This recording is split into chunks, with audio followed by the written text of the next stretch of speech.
तो हमारे गुरु महाराज कहते हैं यही मानुष दे समैया में करूँ परमेश्वर में प्यार, कर्म धर्म को जला खाक कर देंगे तुमको तार। का परमेश्वर में प्रेम करो।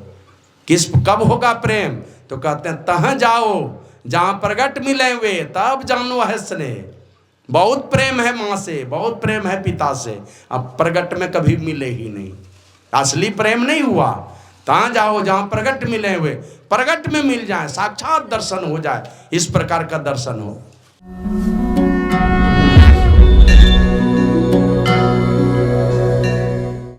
कहा कि इसीलिए महाराज मैं आती हूँ यहाँ पर। तो उसने डांट करके कहा खबरदार आज के बाद नहीं आना।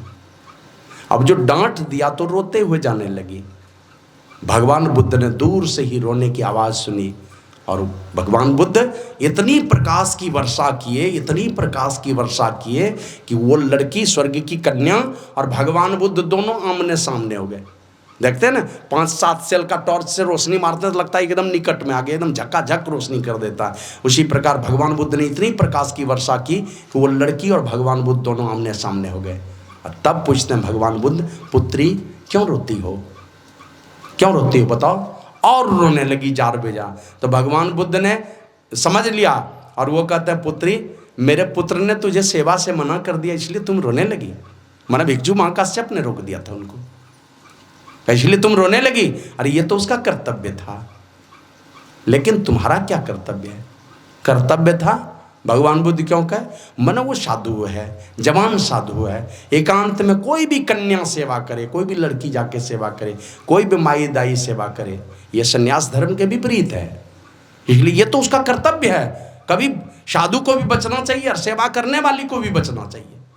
पूज्य बाबा के कमरे में जाते थे, कोई माँ बहन अकेले में जाती थी तो डांट देते, भागो यहाँ से, जाओ, कोई है नहीं तुम्हारे साथ में, डांट देते थे। इसका मतलब नफरत का भाव नहीं था उनके लिए, उनके लिए भी प्यार था, लेकिन एक मर्यादा है माताओं बहनों के लिए।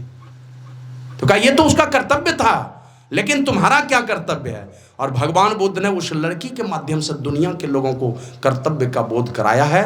वो कहते हैं हर मानव को अपने मन, अपनी बुद्धि, अपने चित्त और अपने विचार को सदैव पुण्य कर्म में डुबा करके रखना चाहिए। अगर पुण्य कर्म में अपने मन, बुद्धि, चित्त और विचार को जोड़ के नहीं रखेंगे तो हमारा मन ठीक उसी प्रकार बुरे कर्मों में चला जाएगा। जैसे किसी सूकर को रात में खूब बढ़िया खाने के लिए दो, एसी कमरे में सोने दो और सुबह जैसे दरवाजा खोलोगे तो बिस्टा खाने चला जाता है। उसी प्रकार हम लोगों का मन है, अगर बार बार पुण्य कर्म में, सत्कर्म में डुबा करके रखेंगे, अपने विचार को सत्संग में जोड़ करके रखेंगे तब तो ठीक है, और नहीं तो छुट्टी जरा सा दीजिए, बस करेगा वही काम जो कल किया था, बार बार उल्टे पुल्टे विचारों में। जिसके लिए गुरु महाराज कहते हैं पशु पक्षी कृमि आदि की योनि में भर में वो बहु बार हो। बहुत बार पशु पक्षी की योनि में गए हैं, कीड़ा मकोड़ा की योनि में गए, तो उधर ही सुख पाना चाहते हैं। गरीब घर की गाय अमीर घर में चली जाती है, बेच देता है तो चली जाती है, लेकिन अमीर घर से भी भाग के गरीब के घर में आती है कि नहीं आती है? बहुत बार भाग के चली आती है। तो वहीं आदत लग गई है उसको। तो वही कहते हैं अपने मन को, अपनी बुद्धि को, अपने विचार को, अपने चित्त को सदैव पुण्य कर्म में जोड़ के रखना चाहिए। अब विचार करने का कौन पुण्य कर्म है?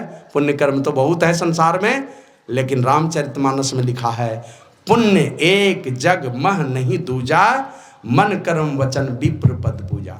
ब्राह्मण के चरणों में प्रेम, वेद का ज्ञाता जो है ना, वेद मार्ग पर चलने वाला जो लोग है वो ब्राह्मण है। ये नहीं कि दारू मांस खा करके उल्टे पुल्टे रास्ते पर चलता, वो कभी ब्राह्मण नहीं हो सकता, कभी नहीं हो सकता। तो जो वेद मार्ग पर चलने वाला है, ऐसे लोगों की सेवा करना दुनिया का सबसे बड़ा पुण्य कर्म है। और ऐसे ऐसे पुण्य कर्म जब जुड़ते जाएंगे आपके जीवन में, जुटते जुटते जुटते पुण्य पुंज बिनु मिलहि न संता। जब पुण्य का पुंज होगा तो संत मिलेंगे। तो विचार करना होगा कि दुनिया का सबसे बड़ा पुण्य कर्म क्या है? कहा कि जो ब्रह्मवेत्ता पुरुष हैं उनकी सेवा करना और परमात्मा की भक्ति करना, ये दुनिया का सबसे बड़ा पुण्य की श्रेणी माता।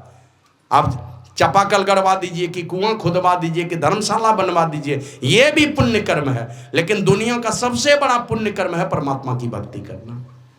और यही परमात्मा की भक्ति करने के विषय में अभी हम लोग ब्रह्मवादियों का विचार सुन रहे थे। काकभूषुंडी जी और गरुड़ जी का संवाद है। काकभूषुंडी जी माने अध्यात्म पक्ष के, धार्मिक विचार के पक्षी हैं, और गरुड़ जी सांसारिक विचार के पक्षी हैं। तो संसार के तरफ से पूछते हैं, माने साधारण गृहस्थ जैसे पूछता उस तरह से पूछते हैं, और वो धर्मात्मा महात्मा बन करके वो जवाब देते हैं। उनसे पूछते हैं हमारे जीवन में दुख क्यों, कारण क्या है इन सारे दुखों का। तो कागभूषुंडी जी कहते हैं मेरा विचार क्यों सुनना चाहते हो, मैं कुछ ब्रह्मवादियों का विचार सुनाता हूँ। और सबसे पहले किनका विचार सुनाए, जो अखंड समाधि में हजारों हजार वर्ष तक चले जाते हैं, अखंड समाधि में रहते हैं, अपने आत्म सुख में डूबे रहते हैं, अपने आत्म स्वरूप को देखना चाहते हैं, उस समाधि में चले जाते हैं। उनके विषय में कहते हैं शिव, जो कल्याण करने वाले हैं, लोक कल्याण का। शिव मन नहीं होता कल्याण करने वाला। तो शिव जी का विचार सुनाता हूँ, फिर ब्रह्मा जी का विचार सुनाता हूँ। अब ब्रह्मा जी की कृपा देखिए, अब सारे जीवों को किस तरह का बनाया। एक एक जीव तो एक कोशिकीय बना दिए, एक कोशिका वाला है, उससे ज्यादा नहीं। हम लोगों के शरीर में अनंत कोशिकाएं हैं, एक एक जीव तो एक एक कोशिका वाला बनाया। जैसे अमीबा ये सब पढ़ते थे ना, उसी में बीच में 2 टुकड़ा हो जाता तो 2 अमीबा बन जाता था। और हम लोगों को कैसा बनाया, सबसे नीचे दिया हम लोगों को योनि मार्ग दे दिया, उससे ऊपर दे दिया पेट, उससे ऊपर दे दिया हृदय, उससे ऊपर में ला करके दिया विचार करने की शक्ति, ये दिया है। तो मनुष्य का ऐसा मैंने मॉडल तैयार किया उन्होंने, और ये टॉप मॉडल है मनुष्य का। मैंने ऐसा नहीं है कि किसी का माथा यहाँ पैर के पास में दे दिया।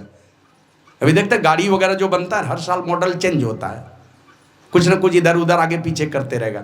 लेकिन मनुष्य का शरीर ब्रह्मा जी ने किस प्रकार का, एकदम टॉप मॉडल का बना रखा है। माथा ऊपर में ही है, कान के जगह पर किसी का आंख नहीं होता, आंख के जगह पर किसी का नाक नहीं होता, एकदम इस प्रकार का बना के रखा है।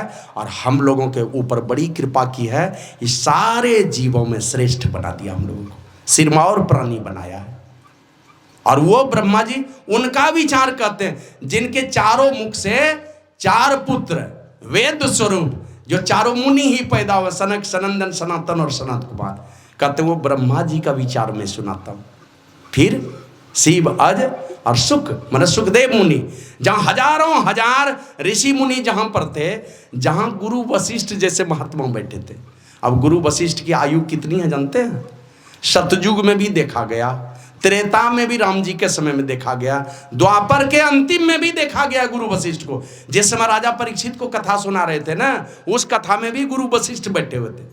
और राम जी के 39 पीढ़ी के जो राजा हुए राम राज में, सबके गुरु हुए हैं, वो सबको राजनीति की शिक्षा देते थे ये गुरु वशिष्ठ, वो बैठे हुए थे वहाँ पर। लेकिन कथा किसने सुनाई राजा परीक्षित को? वो थे सुखदेव मुनि, जो सबसे कम उम्र का था। तो कहते मैं सुखदेव मुनि का विचार सुनाता हूँ। और सनकादिक मैंने सनक सनंदन सनातन और सनत कुमार, ये ब्रह्मा जी के 4 पुत्र थे। अब थे तो बाल स्वरूप में, चले गए एक दिन घूमते हुए स्वर्ग लोक, गए विष्णु लोक, और वहाँ विष्णु भगवान के 2 द्वारपाल थे। क्या नाम था? जय और विजय। द्वार पर खड़े थे, सम्मानजनक बात नहीं बोला वो दोनों, तो गुस्सा के कहा कि तुम स्वर्ग में कैसे चले आए, तुम तो मनुष्य से मृत्यु भुवन में भी रहने लायक नहीं हो, ये स्वर्ग में तुम कैसे आ गए? जाओ मैं तुमको शाप देता हूँ, तुम साधु संत का सम्मान करने नहीं जानते हो, मैं तुमको शाप देता हूँ, जाओ तुम राक्षस के जोनी में जाओगे। मनुष्य के शरीर में भी नहीं भेजा, कहा तुम राक्षस के शरीर में जाओगे, है स्वर्ग में, और वो भी विष्णु भगवान का द्वारपाल है, और उसको भेज दिया यहाँ राक्षस जोनी में, रावण और कुंभकर्ण बन करके चलाया, और बोला 3 जन्म तक बार बार तुमको राक्षस बनना पड़ेगा। ये थे सनकादिक मुनि। और उसके अलावे नारद मुनि की बात, जिनके विषय में जानते हैं, दासी का पुत्र था, साधु संतों की संगति में गए तो देवर्षि बन गए, देवताओं के ऋषि हो गए, देवर्षि नारद हो गए, वो जो अबाध गति से चलते रहते थे सारे भुवनों में जिनकी गति थी। और वो कहते हैं इन सारे लोगों का विचार मैं सुनाता हूँ। शिव अज सुख सनकादिक नारद, जे मुनि ब्रह्म विचार विशारद। इसके अलावे भी कोई मुनिगण कोई विचार ब्रह्म विचार में प्रवीण है, सब कर मत खगनायक किया।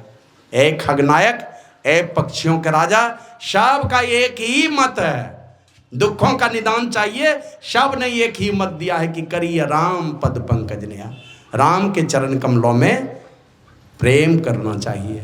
मन कन कन में जो रमन करने वाले जो परमात्मा हैं उनमें प्रेम हो। और प्रेम कब? तो हमारे गुरु महाराज कहते हैं यही मानुष दे समैया में, करूँ परमेश्वर में प्यार, कर्म धर्म को जला खाक, कर देंगे तुमको तार। का परमेश्वर में प्रेम करो। कब होगा प्रेम? तो कहते हैं तहाँ जाओ जहाँ प्रगट मिले हुए, तब जानो है स्नेह। बहुत प्रेम है माँ से, बहुत प्रेम है पिता से, अब प्रगट में कभी मिले ही नहीं, असली प्रेम नहीं हुआ। तहाँ जाओ जहाँ प्रगट मिले हुए, प्रगट में मिल जाए, साक्षात दर्शन हो जाए, इस प्रकार का दर्शन हो। कब होगा? गुरु महाराज लिखते हैं, घटतम प्रकाश व शब्द पट जीव पर है छा रहे, कर दृष्टि अरुध्वनि योग साधन ये हटाना चाहिए। इनके हटे माया हटेगी, प्रभु से होगी एकता, फिर द्वैतता नहीं कुछ रहेगी, असमनंदिर चाहिए। ले चलिए अपने आप को वहाँ पर, प्रत्यक्ष में दर्शन हो जाए। तो इसके लिए हमारे गुरु महाराज तो लिखते हैं, स्थूल सूक्ष्म कारण महाकारण कैबल्य हो के पार, सुषमन तिल हो पिलतन भीतर होंगे सबसे न्यार। ब्रह्म ज्योति ब्रह्म ध्वनि को धरी धरी ले चेतन आधार, और तन में पील पांचों तन पारा जा पाओ प्रभु सार। पांचों शरीरों को पार चलो, चार जड़ और एक चेतन शरीर को पार चलो, और उस पार जाने के बाद ही उस अपरंपार परमात्मा का दर्शन होगा। इसलिए कहते हैं उस परमात्मा की भक्ति करो, परमात्मा के चरणों में प्रेम करो, राम के चरणों में प्रेम करो। यही सारे ब्रह्मवादियों का विचार है। और श्रुति पुराण सदग्रंथ कहा ये खाली ब्रह्मवादी लोग नहीं कहते हैं, वेद का भी मत यही है, सारे पुराणों का भी यही है कि रघुपति भगति बिना सुख नहीं। जब तक उनकी भक्ति नहीं करोगे सुख नहीं मिलेगा। माने हमारे और आपके जीवन में दुख का लेस मात्र भी है, इसका मतलब है कि हम राम के सम्मुख नहीं हैं, हम राम से विमुख हैं। जब तक ये विमुखता बनी रहेगी, परमात्मा से हम दूर रहेंगे तो दुर्जन बन के रहेंगे, परमात्मा निकट होंगे तो सज्जन बन के रहेंगे।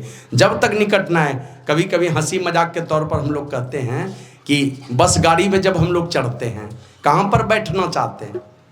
श्री सद्गुरु महाराज की जय। जब किसी बस गाड़ी में बैठते हैं, टिकट कटा लिए, कहाँ बैठना चाहते हैं? किधर? बिना टिकट वाला तो ऊपर भी भेज देता तो चला जाएगा, लेकिन टिकट अगर लिए तो कहाँ बैठना चाहते हैं? ड्राइवर के अगल बगल वाली सीट पर। काहे बैठना चाहते हैं? वहाँ हिलडोल कम है, जर्क है कम, और ड्राइवर से जितना पीछे बैठिएगा, जितना दूर में, दिन भर हिलते रहिएगा। किसी को तो उल्टी हो जाती है, इतना पीछे मगर दे दिया, और कहीं चक्का के ऊपर दे दिया, तब वही चक्का है इस संसार का दुश्मन, संतुष्ट आदमी। वो दुष्ट के संग में अगर चले गए तो पता नहीं आपके जीवन को क्या क्या करते रहेगा। मतलब चक्का के ऊपर जब बैठता है खाली उछल कूद होते रहेगा। तो इसलिए सब लोग चाहते हैं ड्राइवर के बगल में। और ये जो हम लोग अपने जीवन में देखते थे ना, पिताजी लोग गेहूँ जौ ये सब दौनी करते थे, तो दौनी करते थे, बीच में कुट्टा गाड़ दिए, चारों तरफ गेहूं पसार दिए, और 4-5 बैल इससे उससे मांग के दौनी करते थे। और दौनी करके जब चले जाते तब बच्चा लोगों का खेल देखे थे ना, खुट्टा पकड़ के खूब घूमता था, लेकिन ख्याल रखता था कहीं खुट्टा नहीं छूट जाए। और खुट्टा छूटा तो 4-5 पलटनियाँ लेता था बच्चा लोग। तो वही है परमात्मा। कहते हैं काकभूषुंडी जी, श्रुति पुराण सदग्रंथ कहाई, रघुपति भगति बिना सुख नहीं। जब तक परमात्मा की भक्ति नहीं करेंगे सुख नहीं मिलेगा। अब बहुत सारा उदाहरण दे करके उन्होंने समझाया। वो कहते कमठ पीठ जा मही बरूबारा। कमठ मने कछुआ, उसके पीठ पर बाल जमावे। कछुए के पीठ पर बाल नहीं जमता, मारिए हथौड़ा से खटखट आवाज आएगी, बड़ा टाइट होता है। वो कछुआ है, उसके पीठ पर बाल नहीं हो सकता। और बंध्या सुत बरू का हुई मारा, बांझ का बेटा किसी को मार नहीं सकता। बांझ मतलब बेटा हो जाएगा तो बांझ कहाँ से रहेगी?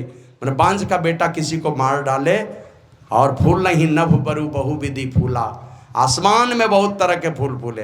अरे गमला में तो फूलता ही है, बाहर फुलवारी में, घर के अंदर भी फूल फूलते हुए देखे होंगे। अभी तो बहुत फूल लगाते हैं घर के अंदर, लेकिन आसमान में कोई फूल फूले ऐसा नहीं हो सकता। काकभूषुंडी जी कहते हैं सारी अटपटी बातें, उल्टी बातें, ये सब सीधी हो जाए, मैंने सब अनहोनी बातें होनी हो जाए तो हो जाए, लेकिन परमात्मा की भक्ति के बिना हम सुख नहीं पा सकते। जीवन लह सुख हरि प्रतिकूला। परमात्मा के प्रतिकूल रहेंगे, उल्टे दिशा में चलेंगे, जिधर परमात्मा है उधर नहीं चलेंगे, उनके उल्टे दिशा में चलेंगे, प्रतिकूल दिशा में चलेंगे, हम सुख नहीं पा सकते। फिर त्रिषा जाई बरु मृग जल पाना। मृग जल पान समझते हैं ना? रेगिस्तान में हिरन जब देखता है गर्मी के दिनों में, दूर में लू चलते हुए देखता है, लू चलते हुए। अभी भी देखिएगा, हम लोग गाड़ी लेकर जाते हैं ना, दूर में देखते हैं तो सड़क पर लगेगा पानी गिरा हुआ है, निकट जाते हैं पता चलता है कुछ नहीं है, सूखी धरती है। तो वो लू चलते हुए देखता है हिरन, उसको पानी समझ करके दौड़ के जाता है, प्यास नहीं बुझती है, उलट के देखता है, फिर दूर में देखता है, फिर लू चलते हुए देखता है, तो वहां दौड़ के हिरन चला जाता है। मतलब दौड़ दौड़ करके हाँफते हाँफते वो मर जाता है, प्यास नहीं बुझती। काकभूषुंडी जी कहते हैं उसी को पीने से तुम्हारी प्यास दूर हो जाए, मृग तृष्णा का जल पीने से। तृषा जाई बरु मृग जल पाना, और बरु जामहि ससीस विषाना। खरहे के माथे पर सिंह हो जावे। गाय को, बैल को तो क्या कहते हैं, बकरा बकरी को, घोड़ा को तो देखे होंगे सिंह, कहते खरहे के माथे पर सिंह हो जावे। खरे को सिंह होता है क्या? ये सब उल्टी बातें हैं। बरु जामई ससीस विषाना, और अंधकार बरु रवि ही नसावे। अंधकार ही सूर्य का नाश कर दे, जबकि संभव ही नहीं है अंधकार सूर्य का नाश कर दे। वो तो सूर्य की किरण जो है पृथ्वी के जिस भाग में नहीं पड़ती उधर अंधकार रहता है, तो अंधकार ही नाश कर दे, सूर्य का ही नाश कर दे। राम से विमुख रह करके कोई सुख नहीं पा सकता। और कहते कहते एक कठिन बात वो कहे, एक अटल सिद्धांत बतलाए हैं। बारी मथे घृत होई बरु, सिकता ते बरु तेल, अब बिनु हरि भजन न भवतरिय, यह सिद्धांत पेल। एक अटल सिद्धांत है। आवाज बढ़ो जरा। एक अटल सिद्धांत दिया, पानी को मथने से घी हो जावे।